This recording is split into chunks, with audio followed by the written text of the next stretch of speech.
رمضان رمضان یوں قائم ہے رمضان رمضان رمضان یوں قائم ہے رمضان صدقہ آل محمد۔ اعوذ باللہ من الشیطان الرجیم، بسم اللہ الرحمن الرحیم۔ السلام علیکم ناظرین، بطول زہرا کائن ٹی وی سے پیام قرآن لے کر حاضر ہیں۔ ناظرین، آج پروگرام جو ہے وہ اپنی اگلی منزل کی طرف ہے۔ ہم جو ہے وہ سورہ شمس کی تفسیر کر رہے ہیں۔ محترمہ سیما زیدی صاحبہ ہمارے ساتھ ہیں جو کہ بہت بہترین انداز میں ہمیں بتا رہی ہیں۔ السلام علیکم۔ وعلیکم السلام ورحمۃ اللہ۔ کیسی ہیں آپ؟ ٹھیک ہوں، آپ بتائیے آپ کیسی ہیں؟ الحمدللہ، آپ کی دعائیں ہیں۔ اچھا، آج ہم کیا سن رہے ہیں آپ سے؟ اعوذ باللہ من الشیطان الرجیم، بسم اللہ الرحمن الرحیم، الحمد للہ رب العالمین، والصلاة والسلام علی محمد وآلہ الطیبین الطاہرین۔ سامعین گرامی، ہم نے سورۃ الشمس کے ذیل میں کچھ گزارشات آپ کے سامنے پیش کی ہیں، اور گفتگو یہاں تک پہنچی تھی کہ جس نے اپنے نفس کا تزکیہ کر لیا، جس نے اپنے نفس کو گناہوں سے آلودہ نہ رکھا، اور جس نے اپنے نفس کو تربیت دے دی، وہ کامیاب ہو گیا۔ اور جس نے فجور کے راستے کو اپنا لیا یا فجور کے راستے کو اختیار کر لیا، وہ ناکام ہو گیا، وہ نامراد ہو گیا۔ صحیح۔ دیکھیں، نفس کی علماء یہاں پر نفس کی درجہ بندی بھی کرتے ہیں، یعنی نفس کی جو ایک سٹیجز ہیں، یعنی نفس لوامہ ہے، نفس امارہ ہے، یعنی سب سے جو نچلا طبقہ جو نفس کا، جس میں انسان اپنی خواہشات کو جو ہے وہ بہت زیادہ اس کو پورا کرنے میں ملوث ہوتا ہے، وہ نفس امارہ کی منزل ہے، جس میں گناہ کی طرف زیادہ انسان مائل ہوتا ہے۔ صحیح۔ پھر اس کے بعد ایک منزل ایسی آتی ہے کہ وہ جب گناہ کرتا ہے تو اپنے آپ کو بہت برا تصور کرتا ہے اور چاہتا ہے کہ اس سے توبہ کر لے، اس پہ پشیمان ہو جائے، تو پھر وہ اپنے نفس کو ایک ایسے نفس میں بدلنے کی خواہش رکھتا ہے یا بدل دیتا ہے جس کو نفس لوامہ کہتے ہیں۔ نفس لوامہ۔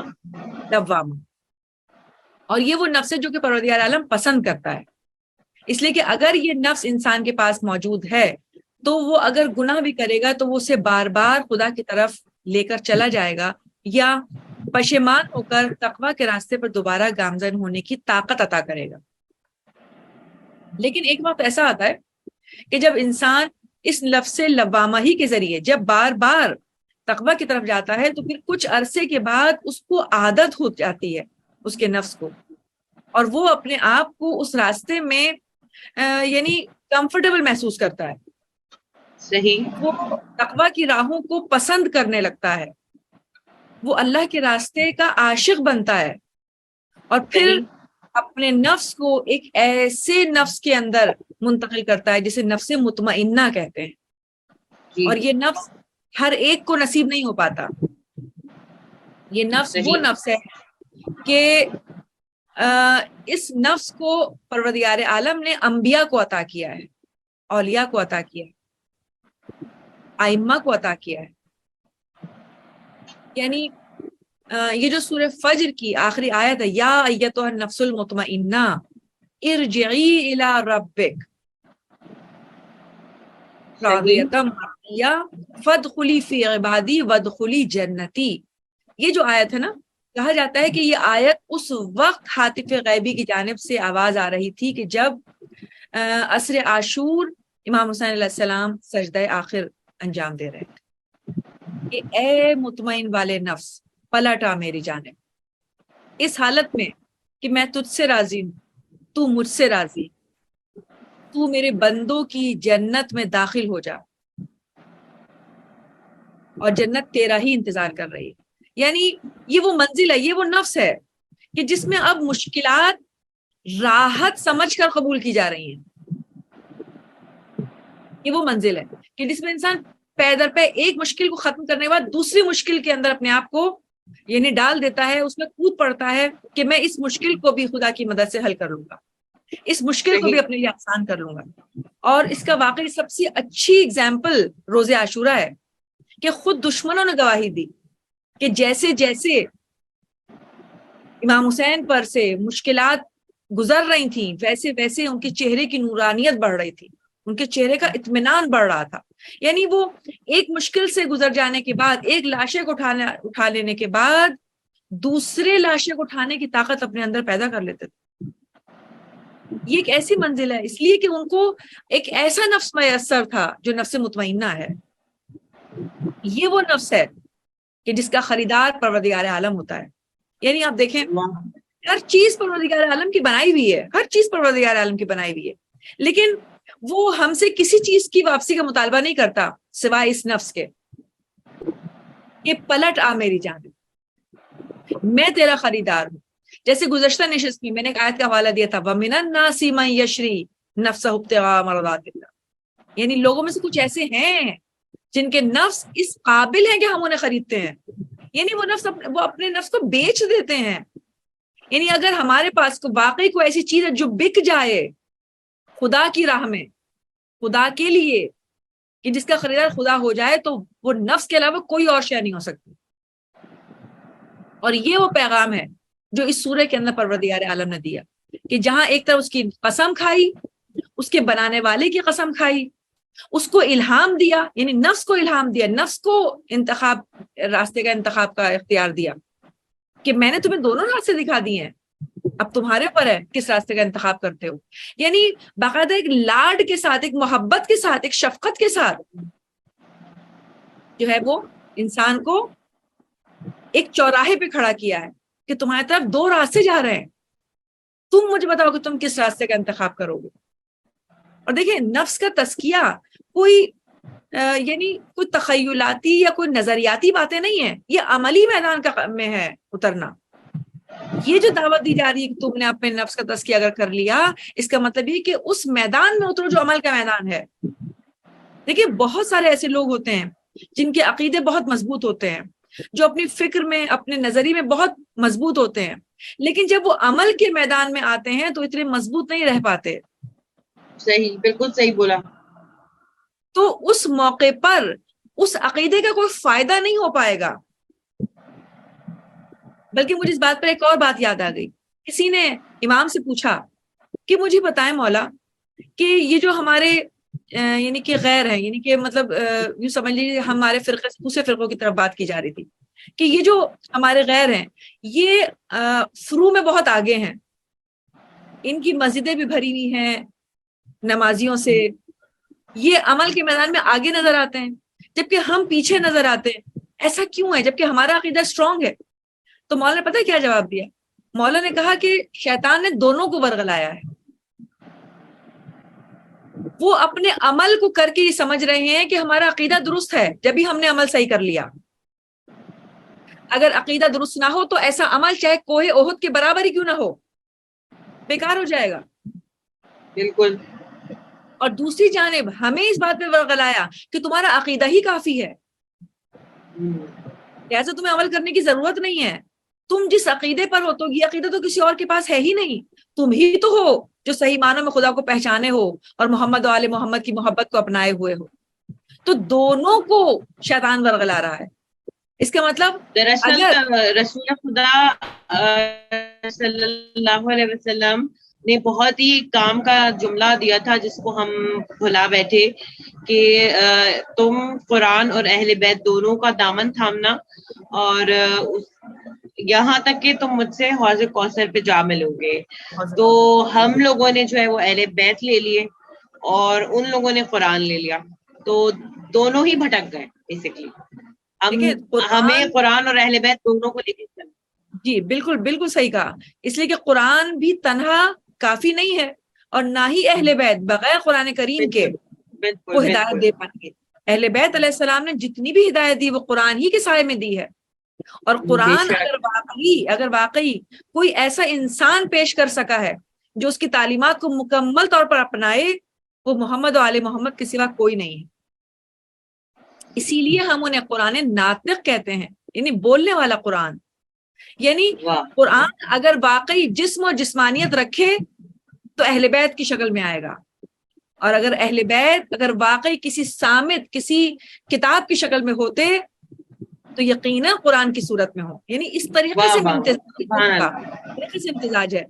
تو شریعت کو انسان چاہیے, وہ نفوس چاہیے کہ جن پر ان شریعت کا اطلاق ہو. شریعت جامد رہے گی, صامت رہے گی, خاموش رہے گی اس وقت تک جب تک اس شریعت پر عمل کرنے والا کوئی انسان نہ ہو. اور جو بھی شخص اس شریعت پر عمل کرتا رہے گا یہ وہی ہے جو اپنے آپ کو نفس مطمئنہ کی منزل پر لے کر جائے گا. عزیزان گرامی, ہمارے سامنے مثالیں موجود ہیں.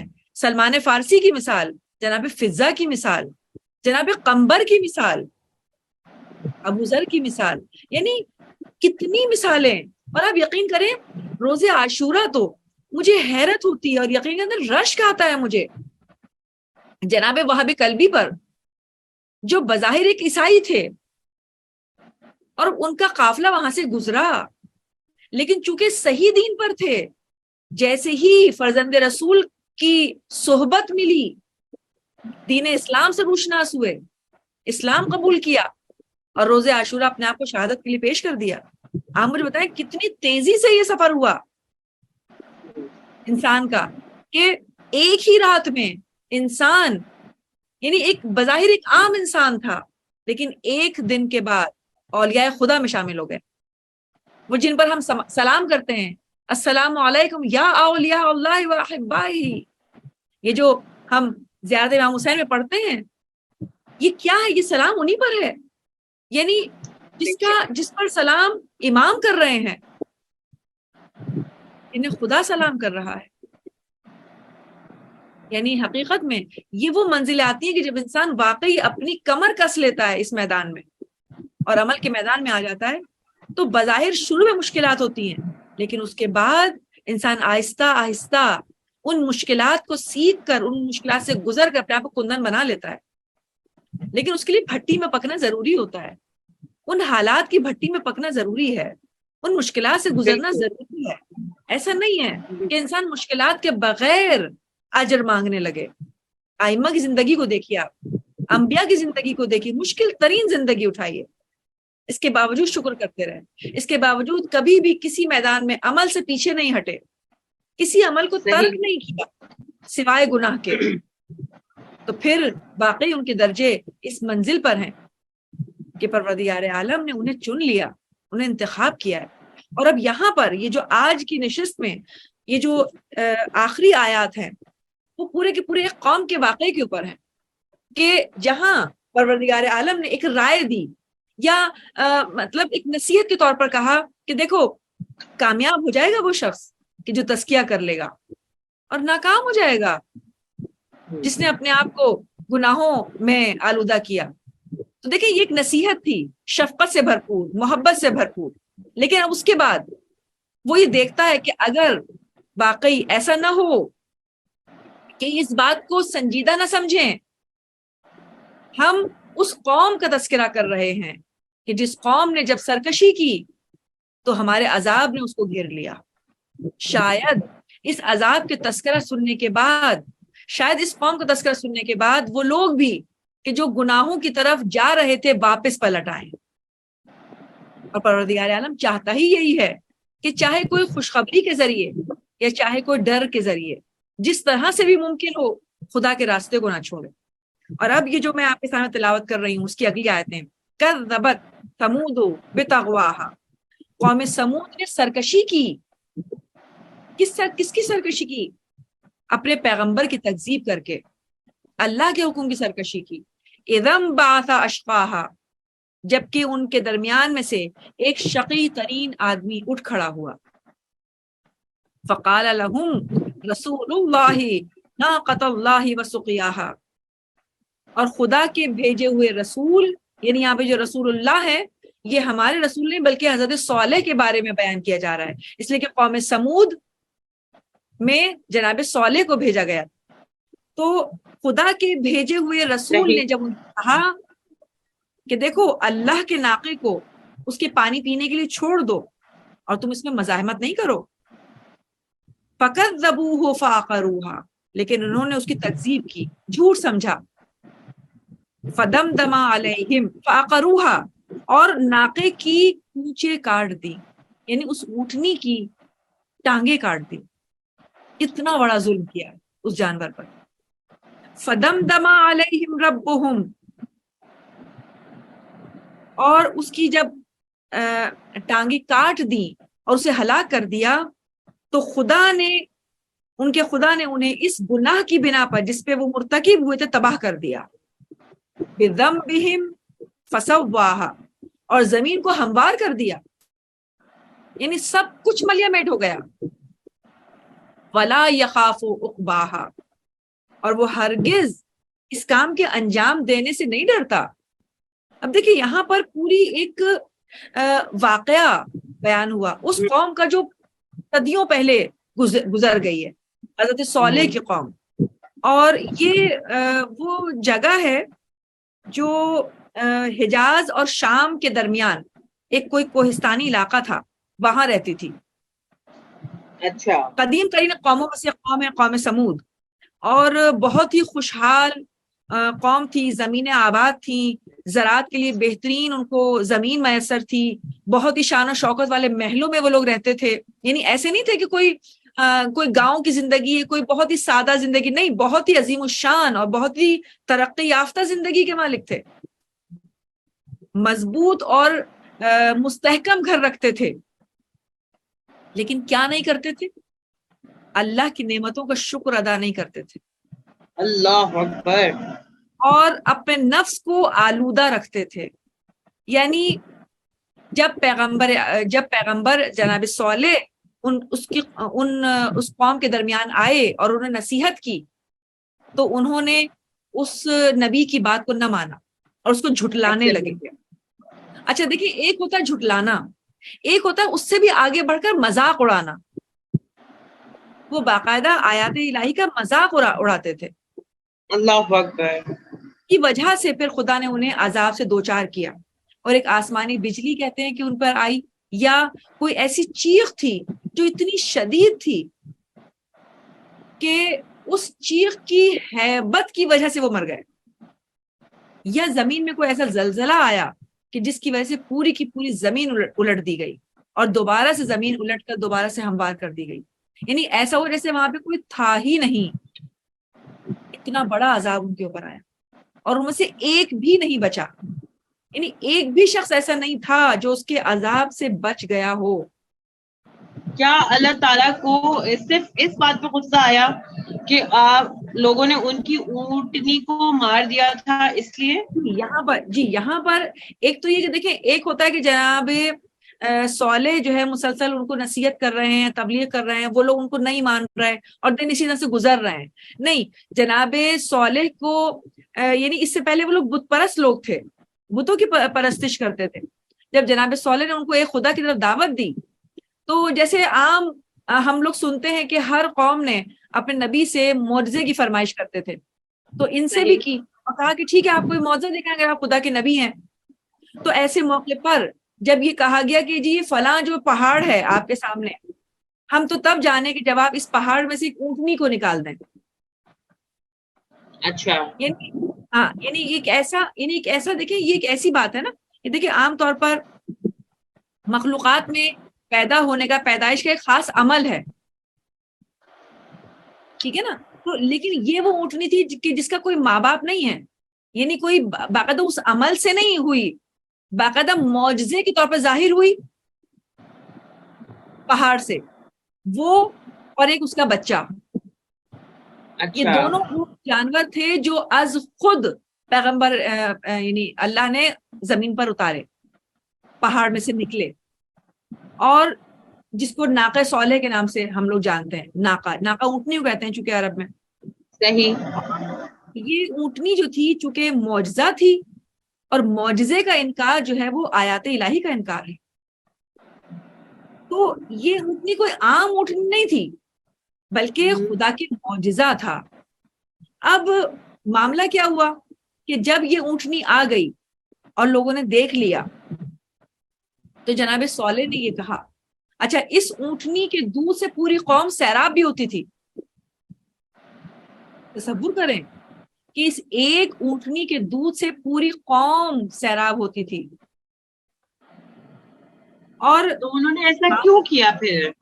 یہ معاملہ طے یہ ہوا تھا کہ اونٹنی کا ایک بچہ تھا, وہ کہتے تھے کہ ایک دن جو ہے وہ تم لوگ اس کے دودھ سے سیراب ہو گئے اور ایک دن اس کا بچہ, ایک دن تم, یعنی جو دریا وہاں پہ موجود تھا, کہا جاتا تھا کہ جناب صالح نے یہ کہا کہ ایک دن تم اس دریا سے پانی لو گے اور اگلے دن یہ اونٹنی پانی پیا کرے گی, اور اس دن تم اس کو تنگ نہیں کرو گے, تم اس سے مزاحمت نہیں کرو گے.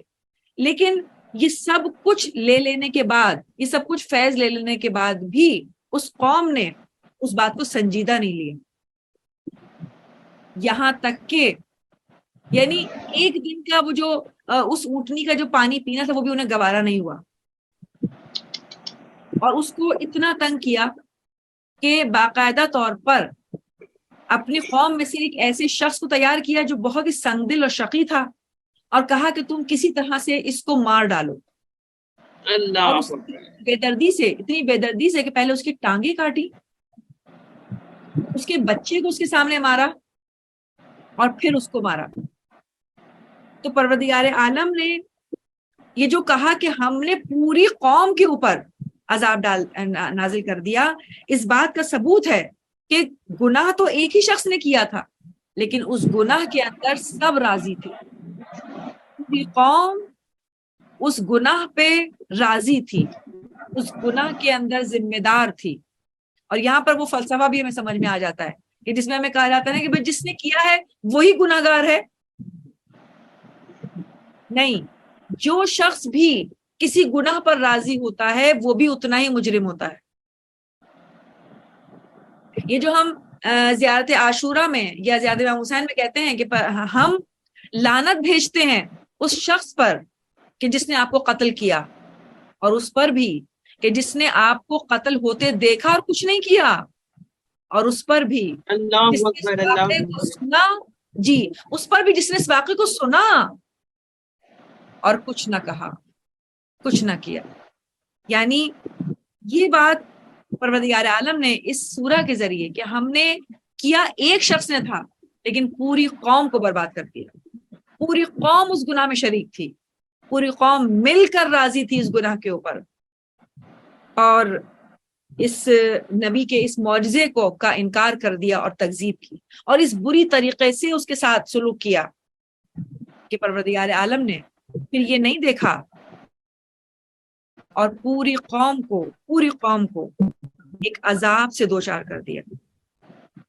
اب یہاں پر امیر المومنین نے اپنے کلام میں جب وہ خطبہ دے رہے تھے اسی واقعے کی طرف اشارہ کر کے کہا کہ ناقہ سمود کو صرف ایک ہی شخص نے ہلاک کیا تھا, لیکن خدا نے عذاب میں سب کو شامل کیا. کیوں؟ اس لیے کہ وہ سب اس امر پہ راضی تھے. یہ جو ہمارے فروع دین میں امر بالمعروف اور نہی عن المنکر کا جو جواز ہے وہ اسی بات پر ہے کہ جب آپ کسی کو گناہ کرتے دیکھیں تو آپ اس کو روکیں. آپ کا نہ روکنا اس بات کی ضمانت دے رہا ہے کہ آپ اس میں شریک ہیں یا آپ اس کام پر راضی ہیں. اللہ اکبر. اس حد تک جو ہے وہ ہمارے لیے ہے. کیوں؟ اس لیے کہ پروردگار عالم نہیں چاہتا کہ کوئی بھی انسان جو ہے وہ ناکام ہو جائے. ہماری ذمہ داری ہے کہ صرف ہم اپنے آپ کو نہ دیکھیں بلکہ لوگوں کو بھی ناکامی سے بچائیں. صرف اپنی کامیابی کو نہ دیکھیں بلکہ لوگوں کو بھی بچائیں. اور اب یہاں پر یہ جو کچھ لفظ ہیں جن کی تشریح اگر میں کروں, جیسے دمدمہ کا مطلب وہی کہ ہلاک کرنا, عذاب. اسی طرح سے جڑ سے اکھاڑ دینا, فدمدم علیہم, یعنی ان سب کو جڑ سے اکھاڑ دیا, ایسے کہ جیسے وہ تھے ہی نہیں. یا غضبناک ہونے کے معنی میں یا گھیر لینے کے معنی میں ہے. اسی طرح سے سواہا کا مطلب وہ ایک عظیم چیخ یا وہ زلزلہ جس نے ان کے تمام گھروں کا صفایا کر دیا اور ان کی زمین کو الٹ دیا اور اس کے بعد دوبارہ سے پلٹ کر ایک ایسی صاف زمین میں بدل دیا کہ جیسے اس زمین پر کوئی آباد ہی نہ ہو، اس زمین پر کوئی تھا ہی نہیں۔ اسی طرح سے یہاں پر جو آخری لائن ہے وَلَا يَخَافُ عُقْبَاهَا، یعنی خدا کو اس کام کے انجام کا کوئی خوف نہیں ہے۔ یعنی کہنے کا مقصد یہ ہے کہ بعض اوقات انسان یہ سوچ کر اس کام میں ہاتھ نہیں ڈالتا کہ اگر میں اس کو روکوں گا یا میں اس کو ٹوکوں گا یا میں اس کو منع کروں گا تو وہ شخص میرے خلاف ہو جائے گا، وہ مجھے برا بھلا کہے گا، یا وہ مجھے یہ وہ خوف ہے جس میں بھی آتی ہوں، مطلب بلا وجہ کی دشمنی لینے سے بہتر ہے کہ چھوڑو۔ مطلب اس میں یعنی جب دین اسلام پر کوئی حرف آ رہا ہو، جب دین پر کوئی حرف آ رہا ہو، اس موقع پر آپ نے کسی قسم کے خوف کا مظاہرہ نہیں کرنا۔ لیکن جب بات ذاتیات پر آتی ہے کہ اگر کسی نے مجھے برا بھلا کہا تو میں برداشت کر سکتی ہوں، لیکن اگر کوئی دین کو برا بھلا کہے گا تو صرف وہ مجھے برا بھلا نہیں کہہ رہا بلکہ پورے انسانیت کو برا بھلا کہہ رہا ہے۔ دیکھیں یہاں پر پروردگار عالم یہ بات کہنا چاہتا ہے کہ دیکھو تم یہ مت سمجھنا کہ میں کسی مصلحت کی بنا پر اس سرکشی اور طغیانی کو قبول کر لوں گا، کہ کسی بھی قسم کا ڈر اور خوف نہیں ہے۔ یعنی وہ بے نیاز خدا ہے اور وہ کسی بھی انجام سے نہیں ڈرتا، اور یہی وجہ ہے کہ اتنی ہی ایسی تہذیبیں ہیں جو ہم آج دیکھتے ہیں جو کھنڈرات کی صورت میں ہمیں نظر آتی ہیں۔ ختم ہو گئے وہ لوگ جنہوں نے خدا کی سرکشی کی، لیکن وہ لوگ مر کر بھی زندہ ہیں جو خدا کی اطاعت میں اپنی زندگی کو گزار گئے۔ آج مجھے بتائیں ہمارے پاس سب سے بہترین اگزامپل ہمارے ائمہ طاہرین ہیں۔ امام حسین علیہ السلام جس وقت اپنی قربانی دے رہے تھے، کون تھے جو ان کے ساتھ تھے؟ گنتی کے لوگ تھے۔ صدیاں گزری جس میں حسین کی ذات کو متنازع بنا کے رکھا، لیکن آج ہم جس دور میں ہیں وہاں کروڑوں لوگ ان کے روزے پر کھڑے ہیں اور ان کو سلام پیش کر رہے ہیں۔ اس وقت میڈیا کے دور میں بھی، اس وقت بھی جو میڈیا جس انداز میں، جب آپ دیکھتے ہیں کہ محرم الحرام کی جو پروگرامز ہوتے ہیں یا ماہ رمضان جب پروگرامز آتے ہیں تو امیر المومنین کی ذات پہ جو ہے وہ بہت ان کی سیرت کے اوپر اب بہت کچھ ہمیں سننے کو ملتا ہے۔ تو یہ کتنے صدیوں کے بعد، کتنے عرصے کے بعد یہ وقت آیا کہ ہم نے دیکھا کتنی قربانیاں دی گئیں، اور یہ وقت ہم دیکھ رہے ہیں کہ آج حق واقعی دوبارہ بلند ہو رہا ہے۔ اس لیے کہ حق کبھی بھی مٹ نہیں سکتا، چھپ سکتا ہے، مٹ نہیں سکتا، اور باطل ہزار چھپ جائے لیکن وہ مٹنے ہی کے لیے ہے، کبھی بھی برقرار نہیں رہ پائے۔ یہ حق و باطل کا معرکہ ہمیشہ جاری رہے گا، اور ہر انسان اپنے آپ کو اسی حق و باطل کے درمیان سمجھے، ہر معاملے میں یہ دیکھے حق کہاں ہے مجھے وہاں کھڑا ہونا، باطل کہاں ہے مجھے وہاں سے دور ہو جانا ہے۔